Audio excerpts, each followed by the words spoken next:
E quando a gente entra nesse tempo de dificuldade, quando a gente começa a ter esse tempo de muitas incertezas, e a gente entra numa frequência até de conflito mesmo interno, a gente para pensar e fala assim, não, onde é que eu vou procurar uma informação onde eu possa é, acreditar, onde eu possa me firmar.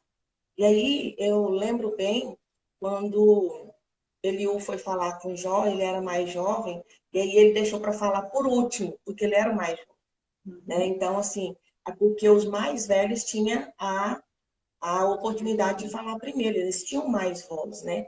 E eu, assim, o nosso mentor, né, o best-seller do Metanoia, o BCJB, fala que quando a gente quer saber o futuro, a gente olha para o passado, É né? isso aí.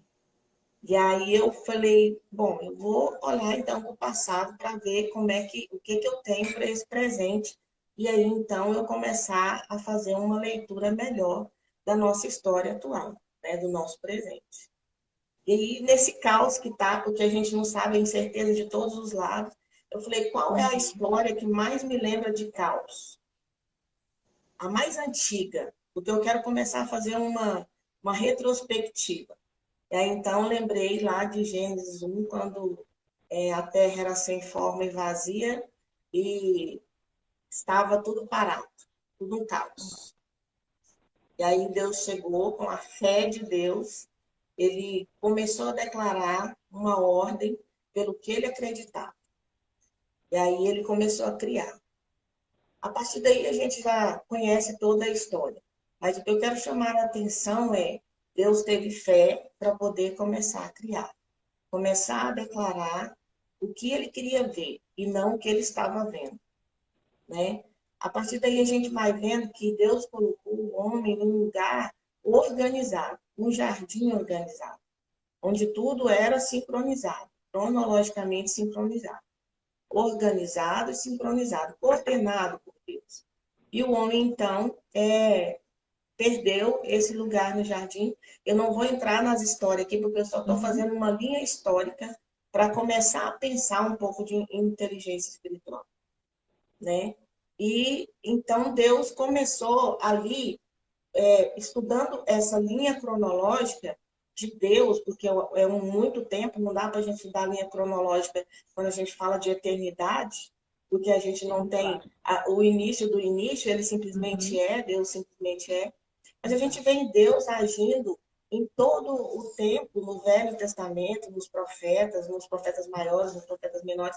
Ele vem sempre trabalhando e direcionando o homem para poder receber um Salvador. E aí, então, reconectar o homem ao jardim, a um lugar de ordem, a um lugar onde ele preparou para nós, né? Como homem. Amém. Mas Jesus e o Espírito Santo estavam ali com eles por trás, trabalhando também. Não era somente Deus, o Pai, o Criador. Ele estava ali trabalhando por trás, junto com Deus Pai, Jesus e o Espírito Santo. Aí todo esse caminho preparado para a vinda de um Salvador. Quando a gente chega no final do Velho Testamento e vai para o segundo, para o Novo Testamento, ou eu acredito que podia chamar o Primeiro Testamento e o Segundo Testamento, Uhum. a gente vê um lapso ali, um tempo parado. É como se não tivesse tido história na história Verdade. de Deus. E aí você para e fala, gente, entrou tudo em desorganização? Não, estava tudo coordenado para que fosse feito dessa forma. E o homem começa a entender, então, o que era reino. Eu gosto muito da definição de reino, porque o Dr. Miles, né, aquele profeta que já voltou para casa, Oh, ele fala o seguinte: se você não entender o que é reino, você não consegue ler a não entende Bíblia. de nada. E é verdadeiramente isso, né? O homem precisou primeiro aprender o que era reino, para depois receber o Salvador.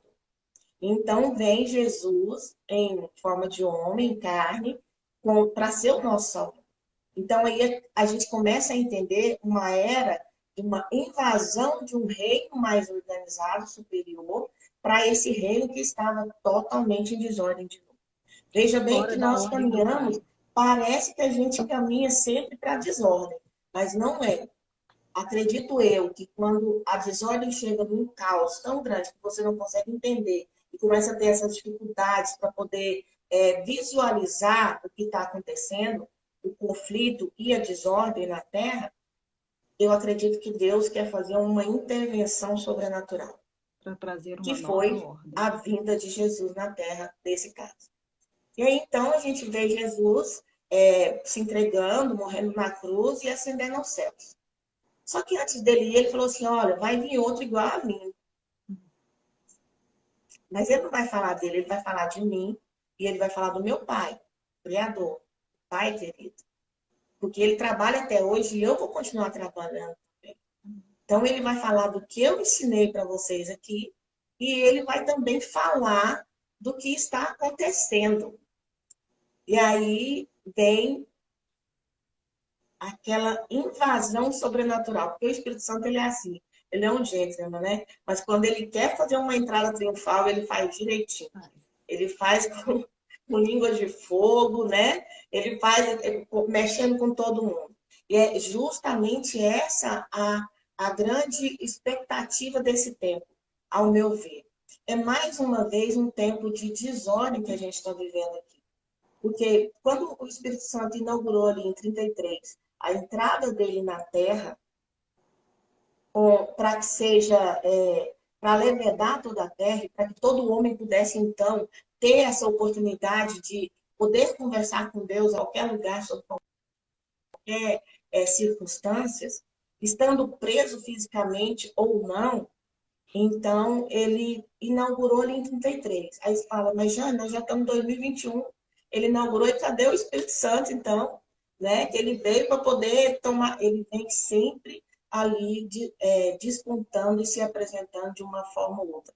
Para aqueles que resolver responder à circunstância da presença do Espírito Santo. Porque o que é interessante, Gisela, é que o Espírito Santo ele mora dentro de todo mundo. Todos nós temos Espírito. Todos nós temos Espírito. Mas nós precisamos entender que quando Jesus trouxe a semente do reino de Deus e plantou no coração do homem, essa semente precisa ser regada. E é justamente aí que entra a inteligência espiritual. Inteligência espiritual não é só saber, não é só ter informações, não é só aprender a lidar com as emoções, ou então não é só buscar conhecimento nos livros intelectuais. Não é uma educação formal. Inteligência espiritual é a transformação do homem interior. Inteligência espiritual é regar uma planta que veio, cuja semente veio de um reino superior, regido por leis superiores e também com uma organização superior. Uma organização de saúde, de educação, uma organização de finanças, tudo isso aí está dentro de inteligência espiritual, porque tudo isso aí está no reino de Deus, no reino do Espírito. Essa semente plantada precisa ser regada pelo Espírito Santo. Então, a inteligência espiritual, ela é um cultivo. Você precisa cultivar essa plantinha, essa sementinha, para que ela comece a brotar e então você começar a frutificar essa plantinha do reino de Deus no coração. Porque, assim, a semente, ela só dá fruto, ela replica o que o original. Então, a árvore mãe dá semente, e a semente vai dar outra árvore mãe, ou seja, igualzinho o reino dos céus. Então, o reino de Deus, ele está dentro de todo mundo, mas ele precisa ser regado, ele precisa ser cultivado. E a inteligência espiritual é justamente cultivar o reino de Deus dentro de nós. E aí, estabelecer todos os componentes de um reino.